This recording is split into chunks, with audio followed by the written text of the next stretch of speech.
So hi everyone, this session is Flying Under the Radar, new security evasion techniques. I'll let the disclaimer, the mandatory disclaimer go on there, but we also have our own disclaimer as well if you'd like to read it, because we do have a lot of videos, so hopefully nobody gets offended with some of this stuff.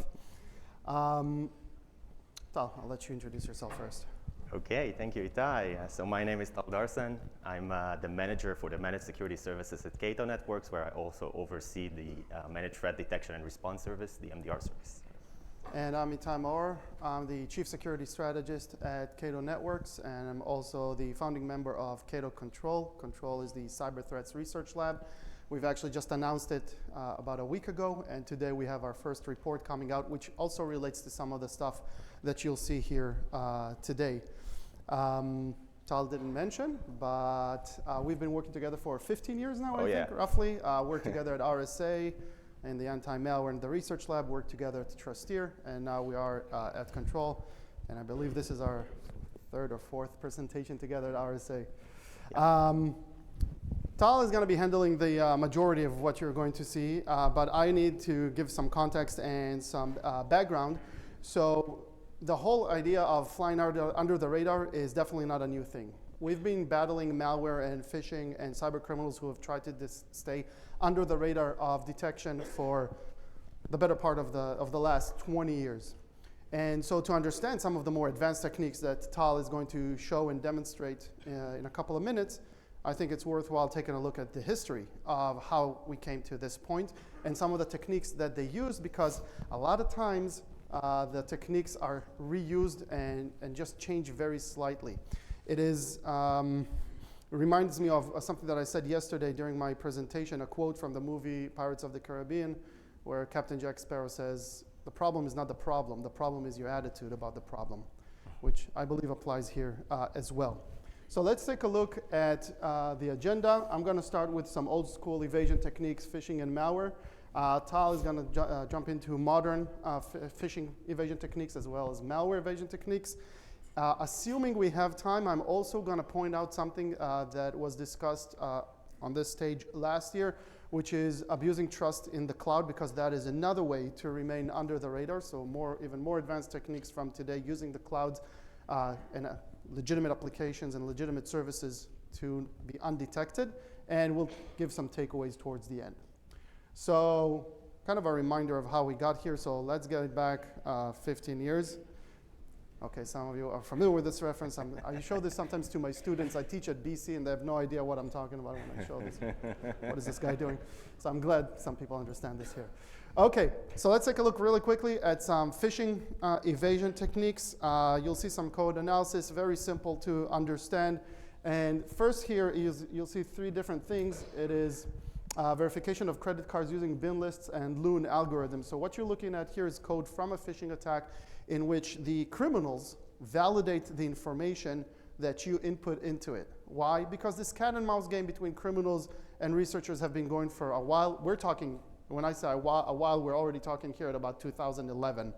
But it's been going on for a while, and one of the things that we used to do when some more offensive operations were allowed, we would just send garbage to these phishing attacks. We'd just overload them with false information with the hopes that they'll just give up. They understand that, so they do bin list and Loon algorithm validation, meaning they take the credit card, if it's a phishing attack that includes a credit card, and they'll run everybody. For those who are not familiar with the Loon algorithm, it takes the first 15 digits of your credit card and calculates the last one. The last digit of your credit card is a calculation of the first 15. So they run that as well. So if you just enter garbage numbers in there, it's going to remove all their false positives, and they're going to remain only with true credit card numbers.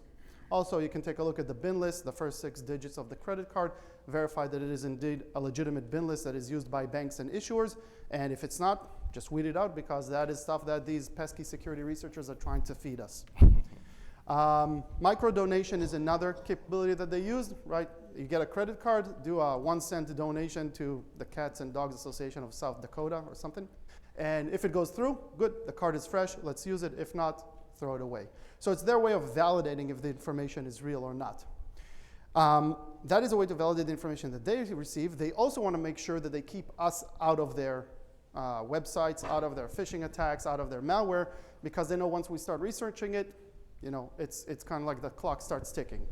So here you see an example of one-time access, and I believe you'll also see something very similar. Tal will show you a more modern approach to this, in which the attackers actually say, okay, once you enter the phishing attack, we're going to log you. If you try to enter again, we're going to show you a 404 error. Why? Because most phishing victims log in once and fall for it. And most researchers will go in, understand that it's a phishing attack, and start analyzing and repeatedly go in to test it. So they say, okay, if you enter more than once, that's an anomaly as far as we're concerned. You're probably a researcher. Here's a 404 error, and maybe you'll stop looking into this website. Again, we're still talking more than 10 years ago. Proxy checks, another example. Most victims don't come from proxies. Most researchers use some form of proxy to protect their systems. So if you're coming from a known proxy, get out of here. Random folders. Tal will show you another example of a modern example of that. So we know that phishing kits usually have the same folder structure. We look for those folder structures. So what do? You can see on the top there, they have the pointer. I can't see it. You'll see a randomized folder in there. So they're trying to throw off these signature-based detection that look for specific folders in the phishing attacks by entering this little gibberish in there. It's just the code for that. We can skip over that really quickly. Antiviruses. So now we're in the world of malware. Again, we're talking more than 10 years ago. This is a service called Virtest. I think the picture on the top pretty much tells you what they do. They take your evil malware and they turn it into an angel. This is actually a crypting service where they take your malware and they just generate a new signature for it. Now, generating new signatures for malware is not something that we've seen for a while. Even at that time, server-side polymorphism, the ability to change the signature without changing the functionality. We're familiar with that, but now you can see it as a service. You can also see it as a tool. What you're looking at here is for old-timers. This is SpyEye. If you remember SpyEye malware, financial malware, they actually incorporated Virtest as a button within their interface, so you can simply click and it'll generate a new version, or I shouldn't say a new version, but a new signature to your malware. And here you're already moving from products to services. This is from the Criminal Underground. This is actually from a Tor website where this Russian group offers crypting services as part of their actual stack of services. Send them their malware. They're going to create a new undetectable version out of it. I'll just jump ahead to the future from this perspective. Today, we're already seeing proof of concepts of how generative AI, for example, can help you generate new signatures by changing the actual code in the malware on the fly every time that it infects. So the malware will go back to and generative AI can upload parts of the code, put some gibberish in there, and generate actually a new signature. So something to keep an eye out to. Phishing and command and control data collection. I'm going to go over this really quickly. This is from a Brazilian and Argentinian phishing attacks. Just to show you, this is from 2013, if I remember correctly, that they collect a lot of information about their victims, including access times, in order to actually perform just like the victim would perform. So if the victim usually logs in at 5 p.m., I'm going to log as the attacker at 5 p.m. Otherwise, anomaly detection may identify me. They also collect information about which browsers you use, which software is installed. This is to evade device ID solutions, which I'll talk about in the next slide really quickly. Sorry for moving so fast. I just want to make sure we skipped also to Tal and give him enough time. Beating device ID. So again, cat and mouse game, right? In the world of malware, we can identify that the victim is maybe using the correct, or the attacker is using the correct username and password. We want to validate if their device is actually the device that the victim usually uses, right? Itai usually logs in from a Boston-based IP with a Windows 7 computer. All of a sudden, he's logging in from a Ukrainian IP with a Linux computer. Although it's the real username and password, it doesn't add up. That's the idea of device ID. So the criminals developed ways to overcome that. Here's a Russian-made tool that you can purchase that will actually simulate everything about your device to look like the victim's device, including the Windows ID, the media player, even the hardware. So you change everything about your computer, so when the device ID scans you, it will look like Itai's computer if you know what his computer looks like, which is what they stole initially. If you are future cyber criminals and you're worried about these tools and you don't want to use a tool, I also have a service for you. I'm not suggesting becoming cyber criminals, it's a joke. But there are services like this. Tal actually shared this with me a couple of years ago, right? And this is, you can just go online. This is on Tor. You actually tell these guys, hey, I need my victim's computer to look like this OS, this screen resolution, this versions of the of different software that is installed. They generate a virtual machine for you. You log in through that virtual machine, and it's emulated like the victim's computer. It's a managed service. It's as a service, basically. Yeah.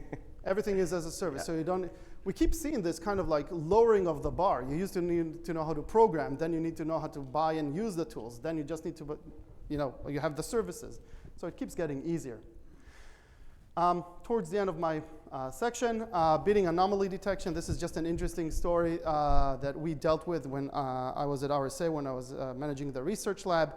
We were fighting a piece of malware that was actually stealing, after the criminals stole the username and password, they actually waited for the user to log in, and the malware itself would run an automatic transaction and steal money from an account. Now, keep in mind that as a defenders, what you're seeing is the real device, the real authenticated user, and then a transaction. So it seems okay. And they actually made millions of dollars using this technique because they were bidding device ID, they were bidding a lot of different things.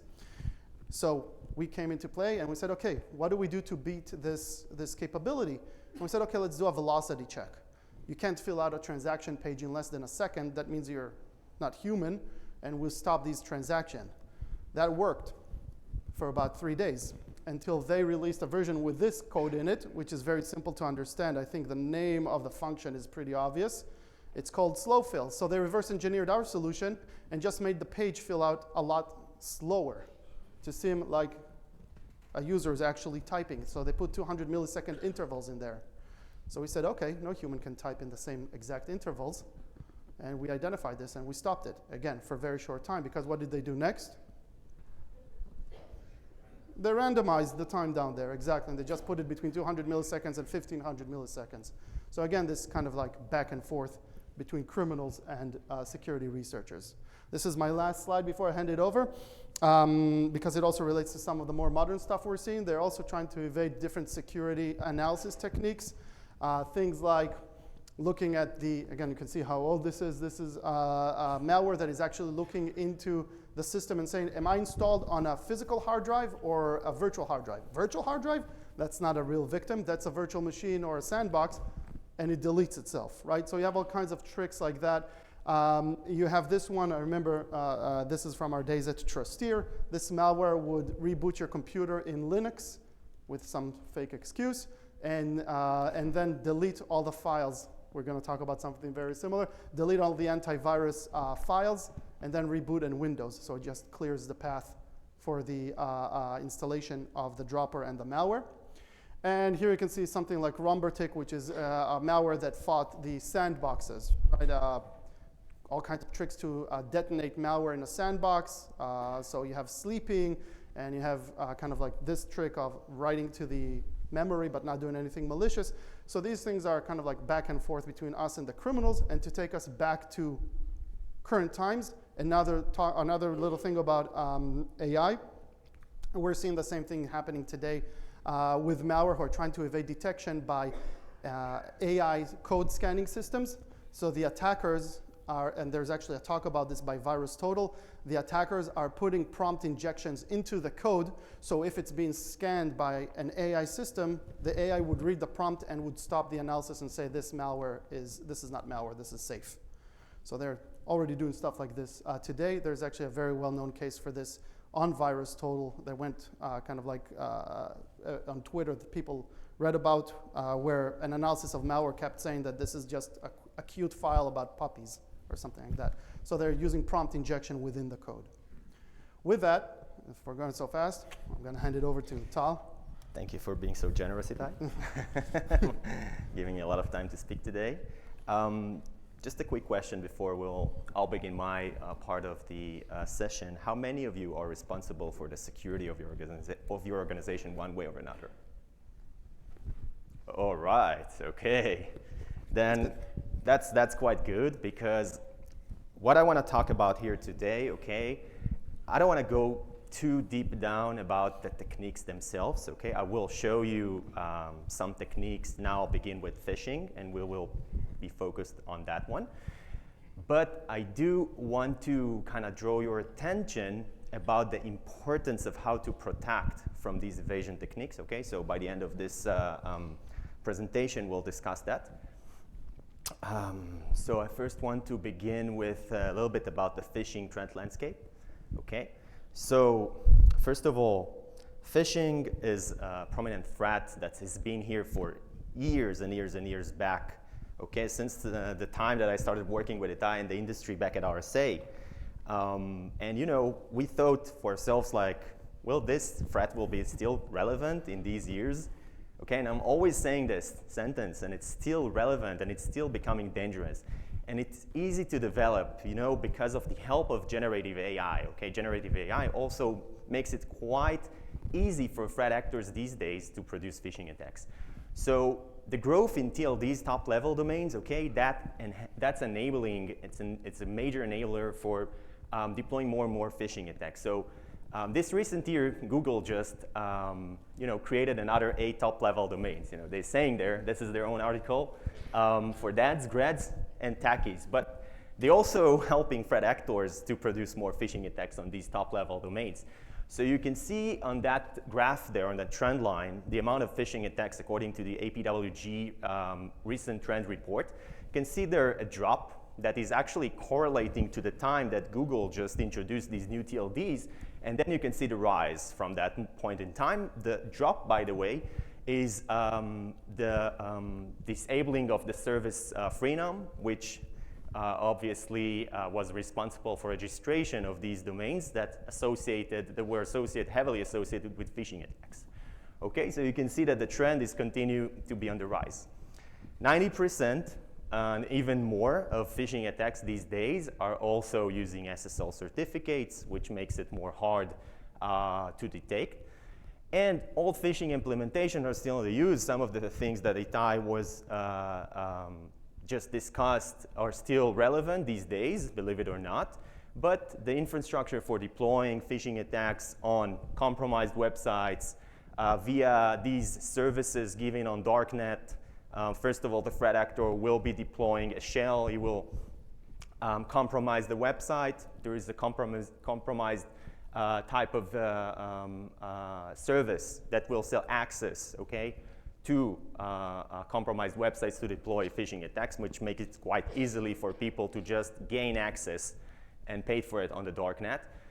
And there are threat actors that are just registering their own domains using free hosting services.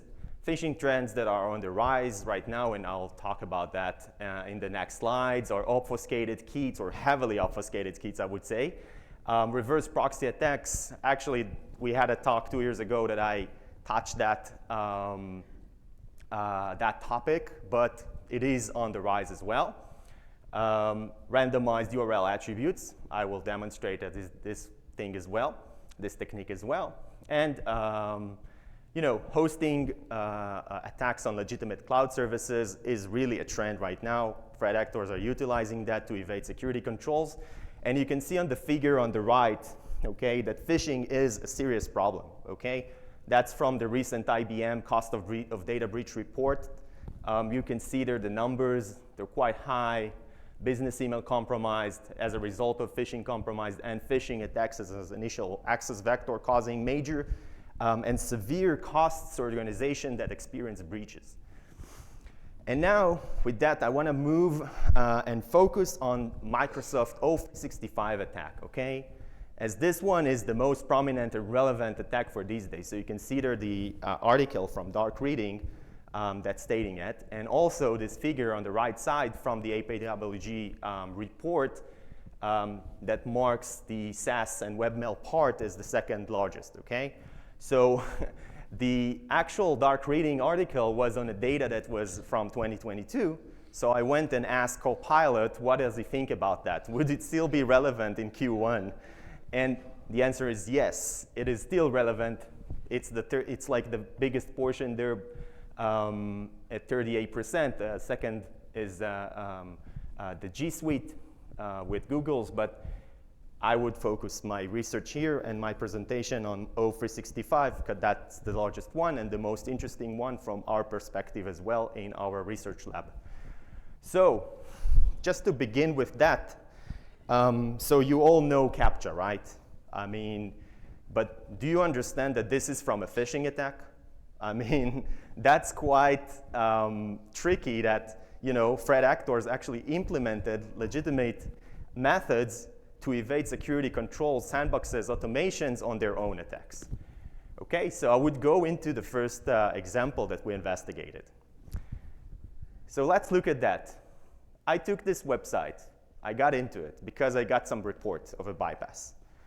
And I see it's an error, okay, an error code 403.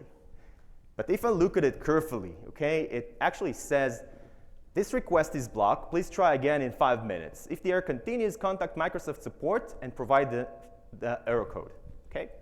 And I was thinking to myself, what's going on over here? What is this?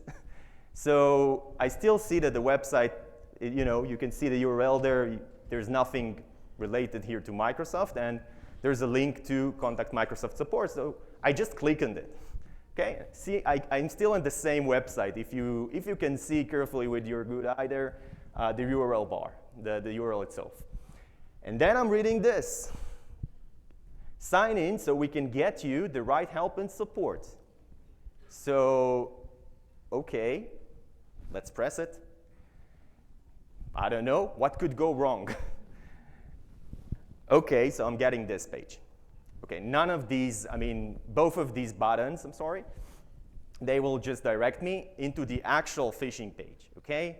So what threat actors are actually doing is they're creating this perfect social engineering to get you and, you know, lure you into the attack. This is the actual attack, you know, I mean, in the end of the day. So I'm thinking that I'm getting support from Microsoft, but in fact, I'm just getting another phishing that they made me go into. So that's something that I would just like to initiate this discussion today here. Okay, so I'm going forward and I'm going deep in my investigation in another attack. And I marked here the first URL. You all see that is Baidu, okay? It's a really famous search engine from China, right? And what I'm getting here is a redirection. You can see the HTTP go 302, right? And that redirects me to Dundee Jesus, and then Dundee Jesus redirects me to another page within its own website, and the bottom line, it will redirect me to this IPFS type of phishing website as I've seen before, which eventually will result in an O365 attack. But the thing is with the Baidu, that is an automated redirection, okay? So, and by the way, in my research, I also discovered that as this exact same technique, automated redirection initiated from a search engine, also happening on Bing, okay? So it's not just with Baidu, it's also with Bing.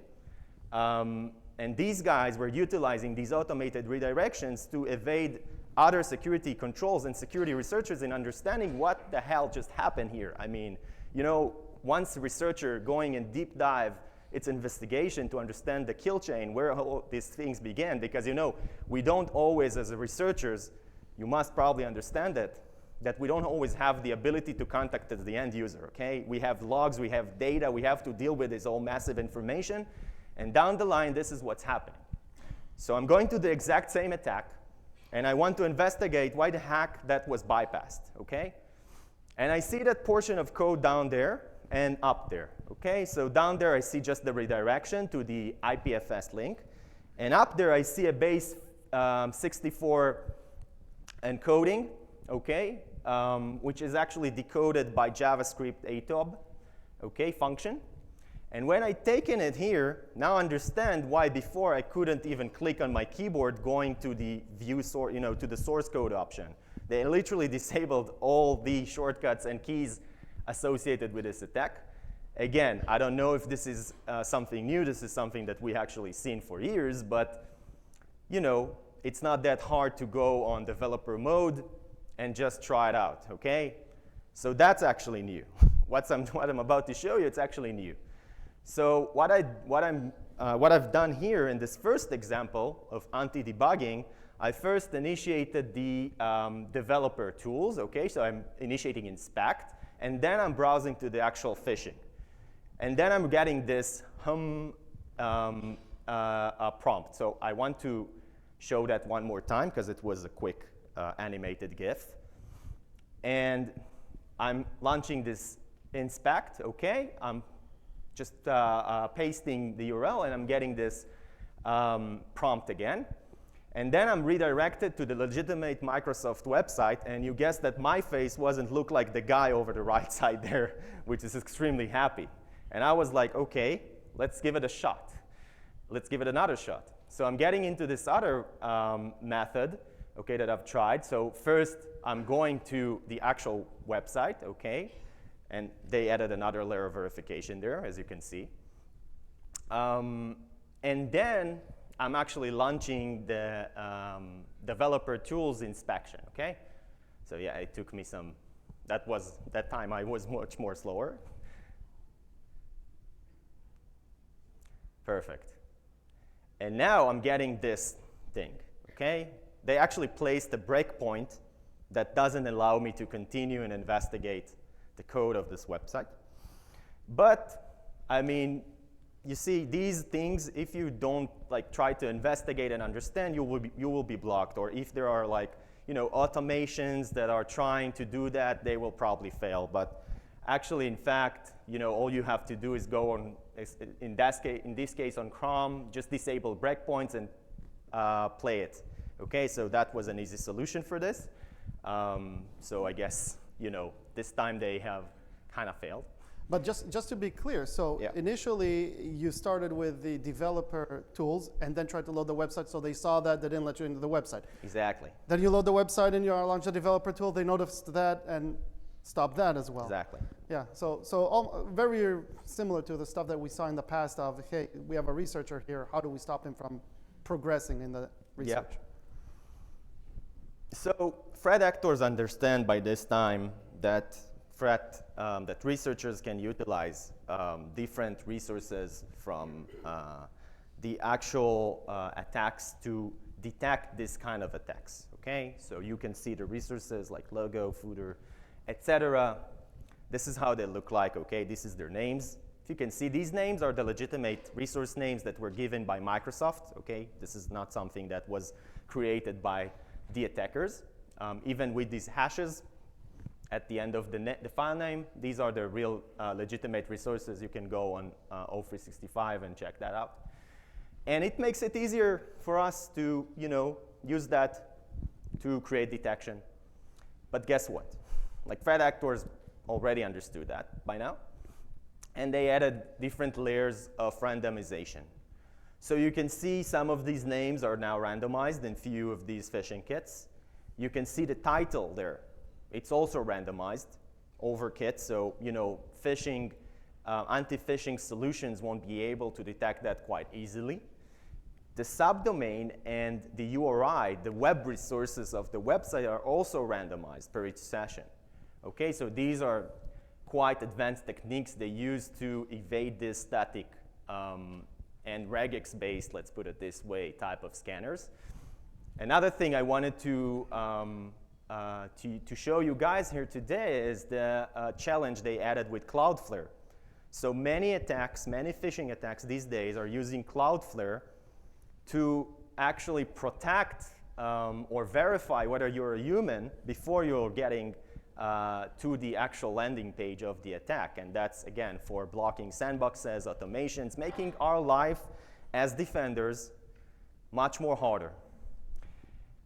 And another thing that they have made now, okay, that is from a recent phishing attacks, is actually using the HTML smuggling technique, in this case SVG. So SVG as a well-known type of image, okay, that is being used on Microsoft, as part of the Microsoft resources.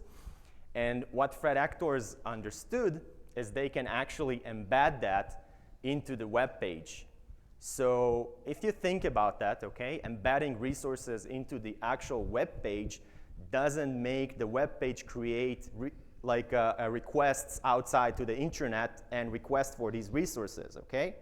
So thinking about that would make it much more harder to spot these requests, which they're not exist now because they embedded the resources inside the web page itself. So here, that is an actual screenshot I just took 2 days ago before this conference, before this talk today, of a full phishing attack that was used, the images only as part of this technique that I will discuss about. But in fact, this technique is nothing new. It's actually been used like about a year or so ago with a malware that I'm sure that you guys already want to know about. So I'll just take you there. I don't know, how many of you know this guy, by the way? Okay. I win. Okay, you won. I win the bet. Okay. So just to talk about a little bit, we're just shifting real quick into the malware arena, okay, when they utilized that technique with Cockbot infections, okay? So Cockbot, actually, which was taken down but just came back recently. So I just want to present this real quick so you can understand how that was also utilized in a different type of attack for distributing malware. So then again, it's all started with phishing, okay? So there's a phishing, or in that case, how we call that, malspam, that type of phishing that meant to carry infections, malware infections. So it actually carried an attachment of this HTML, okay? So this is how the attack begins. So once the user pressing on the HTML, there's an automated download, okay, of this archive, of this zip file, okay? There's nothing you should do or click. You're just getting this page when it's automated download into your device. And then, usually what users would do, they will open this archive because they have a password, and there was a good real social engineering on the initial phishing email. And they will click on the link file, okay? The link file does all the magic, okay? The link file is actually initiating another script that will eventually will download the malware, and here again they disguise that with like it's an image files, okay? But in fact, you can see the true content type there of the HTTP headers stating it's an image file, but in fact, you can see the actually magic header there of MZ, which states that's actually a binary. In that case, that was the DLL file and not an image file of Cockbot. So going back to phishing, so just to kind of illustrate how this is working, okay, in that case. So you can see I went on these one of resources, okay? It's, and actually these embedded resources are encoded in base 64, okay? So I go on CyberChef online, an online tool, quite easily decode that. And I'm getting the actual SVG structure. And then I go on this online amazing tool, which is an online SVG creator. And I just paste it there, and you can see on the right side the result.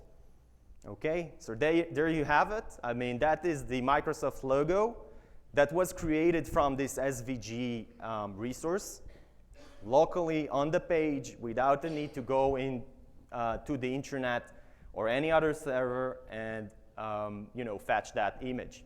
Makes it harder for us to detect. So having a quick shift to with one of my kind of last examples, okay, so let's say all these phishing attacks were so successful and they bypassed. The attacker eventually wants to gain a hold in your network, okay? He wants to exfiltrate data, encrypt your network, as we saw in some attacks recently that we analyzed in our labs. So here, I'm talking about the usage of another free tool, okay? It's really simple doing these things nowadays, okay? As you can see, as I first started this discussion, I wanted to emphasize that there is here a creativity portion. You don't have to be an amazing genius to create these kind of evasion techniques. All you need to do is, investigate, go on the darknet, understand how they utilizes these tools, and try how you can manipulate them to do whatever you want instead of what they intended of doing. And in this case, TDSS Killer is actually a legitimate tool that Kaspersky, actually they're still having the landing page to download this one, but they took it down. If you remove that, okay? So if you'll click there, you want to download TDSS Killer, you won't be able to do it. Why? Because they understand that it's being used by threat actors, in this case, and Lockbit. So also Lockbit, taken down, returned. These guys are just not quitting, okay? They will be here to stay. And how they leveraged it, I'll show you in the next demo. So in this first video shot, what I'm about to do is there's a file here that is a Redline Stealer. Okay, that's a malware that steals malware. That steals information from the device. And you can see this is a device that the Windows Defender is operating. Okay, there's the Defender service. The malware is stopped on the spot. There's nothing you can do here. There's no way to activate it. And keep in mind that this demo is showing you the angle of a threat actor that already gained a footprint in an with administrative rights, okay, like a domain controller in your network. Because this is a real example of an attack we have investigated. So here you can see that the threat actor is actually using a command line tool to disable the Microsoft Defender service, and quite easily it took like 2 seconds, and a reboot. So after a reboot, I'll just move to the next video. Okay, you can see that the Defender is now turned off. There is no service, okay? And I can just execute the malware sample. That's just a fake error of the malware. And to prove you that, I initiated Wireshark and can see that there is traffic going to the command and control server. And opening the view stream, we can all see now that there is data here that was going to the command and control. These are some dir lists from the actual infected device. So just again, they're using a legitimate rootkit remover to remove the rootkit, which in their case is the antivirus. Exactly. And that's what all these attacks about, okay? It's the simplicity, but it's the creativity, okay? And just to finish my part of this presentation today real quick, so another thing is, the data itself. So where the data is going. We see that data is going into legitimate cloud services, but we also see that it's now going to legitimate instant messaging programs.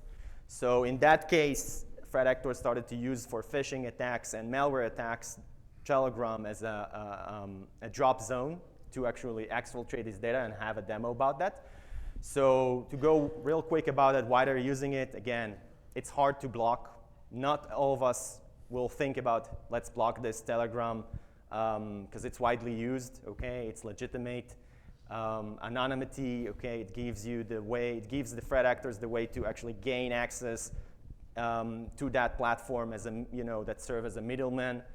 Obviously, it's encrypted, and it's really easy to set it up, okay? I mean, let's say Telegram were notified and taken down the drop zone. It's really easy to set it up, and I'll show you how easy it is. So let's say I want to create a bot. So all I'll have to do is first, open a channel. Just use this command, creating a bot. Okay. Then I'll give it a name. Obviously, I have to be at the standard. Okay. Use the standard that they want. And there you have it.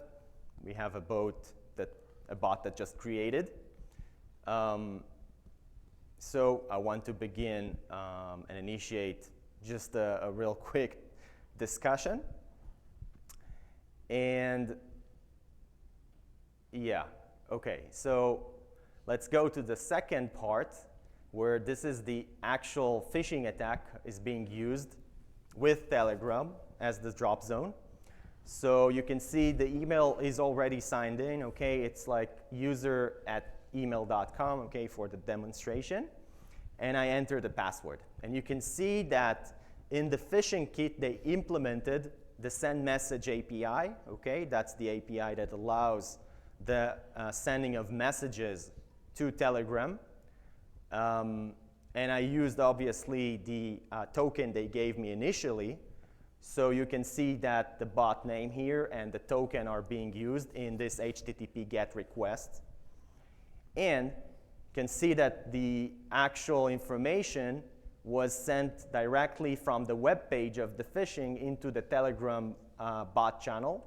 And you can see the user, you can see the password that I typed, and other device attributes that I could fetch from the web page.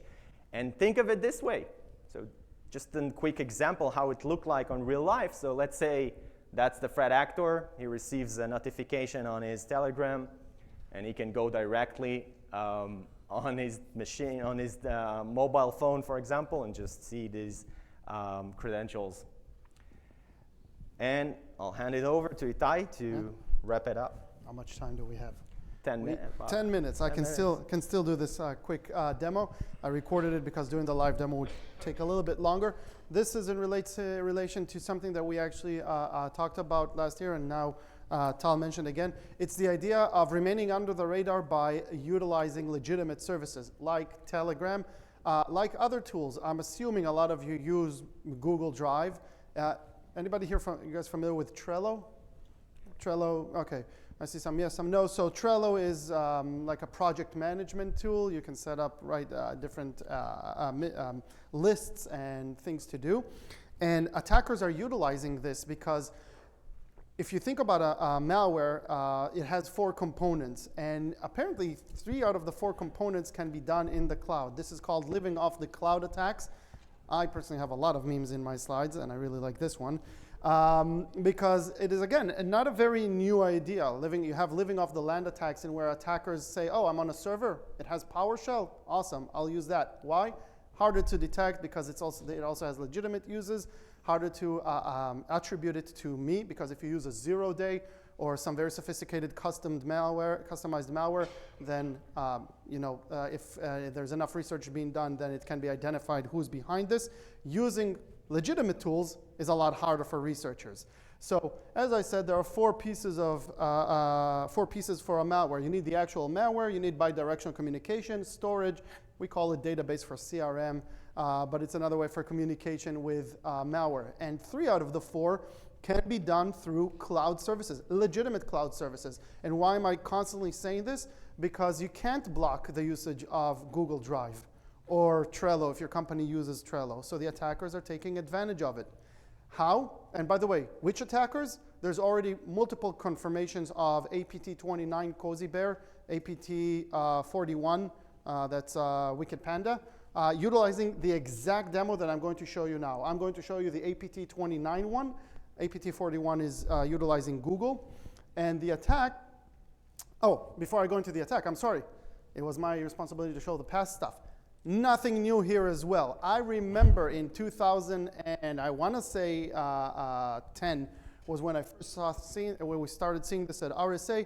We saw malware communicating with Twitter. You can see how old this is. Why with Twitter? They were getting actually communications and commands from Twitter, because a communication out to Twitter seems like a legitimate thing to see from your network. You wouldn't block it. People are using Twitter. They set up predefined accounts on Twitter in which they uploaded these commands. So the malware on the victim's device would occasionally go to Twitter and see if there's a new command. Same thing with YouTube. They set up YouTube accounts in where the comments were encrypted commands to the bots. Again, because you probably wouldn't block YouTube from your networks. That's how they remained under the radar. This is from 10 years ago. This is from today. So what you're going to see here once I start playing the video is I'm going to run a piece of malware. In the background, you see Trello. It's a vanilla Trello. Anybody can go into Trello and register for free and have something like this. I called it, you can see on the top left, maybe it's a little bit small, command and control. The important thing, and I'll probably point it out with my cursor once I start the demo, is that there's nothing there. It's a vanilla Trello. There's absolutely nothing there. Now, assuming the attacker already has a foothold on the victim's device, and Tal mentioned you have to have domain admin rights. If you're worried about where to get there, they're being sold by the hundreds, if not the thousands, on the criminal dark web. You can just go and purchase domain admin accounts for different companies, unfortunately. You have a foothold, you run the malware. What you're going to see is once I run the malware, I'm probably going to point out, yeah, there's nothing there. Once I run the malware, you'll see that Trello becomes my command and control server for the attacker. So this is the attacker's perspective. This is the victim's machine, but that's the attacker's perspective. The attacker has the malware running. It's our Trello malware in Python, very simple one that we created. Avishai, one of our researchers. And take a look at the background there. Boom. It sees this infected computer. So now it's going to use the legitimate tools within Trello. Things like commands and upload and download. So I don't know if you can really see this, but I'm running a command there and I'm saying execute dir. So show me what's on this computer. So it's communicating now to the victim's computer. And now you have a list of all the directories and files in this computer, all done on the Trello communication channel. And there's an interesting file there, a picture that I want to see. So now I'm going to use the Trello functionality of uploading and downloading files, and I'm going to download that picture from the victim's computer. Being from Boston, I really like this picture. If there's anybody here from Atlanta, I apologize. But that's the picture. Anybody saw the roast? There was some pretty hilarious stuff just a couple yesterday or the day before. So using the functionality of legitimate cloud services, the legitimate functionality of legitimate cloud services, and on Google Drive, it's the same thing. You create a new folder, you put in the folder files. Those files are actually the commands to the victim's computer. Now, how do you fight something like this? And I think we have it in the last slide, which is the next one, which is the takeaways. You can look at it at multiple layers. You can say, okay, now we know that threat actors are abusing the trust that we have in cloud services. And we have to have these cloud services. Salesforce, for example. You wouldn't want to disconnect completely from Salesforce. But you can say sanctioned and unsanctioned applications, right? I allow or not allow access to Trello. Maybe you can do this to certain applications. There are others that the attackers will use that you can't just put on a blacklist. But sanctioned and unsanctioned application, that's kind of like the strategic view. Let's go level down. The operational thing. Say, okay, I allow you to use Trello, but you can only use the specific tenant that the company uses. You can't use your private user. That's a risk. So allow the application, but allow tenant restriction. Let's go another layer down. You can go tactical, and you can say, okay, I'm going to allow you to use Trello. I'm going to allow you to use your private instance, but I'm going to block certain actions. So no uploading of files. So I'll take the risk up to the point of you exfiltrating something out of my network on your private account. We can go another level down. I'm allowing you to use Trello. I'm allowing you to use your private instance. I'm even allowing you to upload stuff. But if there are 16-digit numbers there, or anything that's not HIPAA compliant, or PCI DSS, or whatever it is, so you're using DLP now to say, I'm looking at the content of what is happening, and that is as far as I'm taking it in terms of risk. So you can see you have a multiple kind of choke point approach to the same problem, which is the attackers who are trying to fly under the radar using legitimate services. And you're going to see a lot more of this. So our last slide is our apply slide. Do you think phishing training is actually helping? We've been doing this for so long. Yes, it is. I mean, eventually, a lot of these things that we showed you today, these threats, are happening because of a human error. Okay. Also humans that are, giving their information into these attacks, but also humans that are misconfiguring right security controls. Okay. So definitely on the side of phishing training, this is something that you should invest. Okay. Another thing. Sorry. Awareness as well. Yeah. Awareness. By the way, if you ask Tal, who heads the MDR, I would say, correct me if I'm wrong, over 80% of attacks that we're seeing are due to human error or misconfiguration of the security tools that are being used. Exactly. Identify credential submission over HTTP requests derived from a low popularity, low reputation destination. So understand if the locations that your users on the network are trying to reach are known to be bad or have not been seen before or have been reported. Now, it sounds easy, but when you're talking about a situation where you have multiple point solutions who are trying to identify it, it becomes really hard. So you really need to start looking at a platform or a holistic solution that can actually do this across the kill chain. Expand threat hunting. So move from app sanctioning and tenant sanctioning. This is exactly what I mentioned. DLP can help as well. So don't block complete applications. There's also something to be said about blocking complete applications. Whenever you interfere with a user's everyday kind of like normal behavior, if you block things, and I've seen this, you guys are probably familiar with the rubber ducky and those tools, right? Every time I demonstrate that tool to a company, they say, okay, no more USBs in our company. I'm like, hold on, maybe that's not the best idea, because what happens is everybody all of a sudden becomes a hacker, and then they start finding ways around that USB denial, and now they start uploading to Trello or Google Drive or their Gmail. So is that safer? I'm not sure.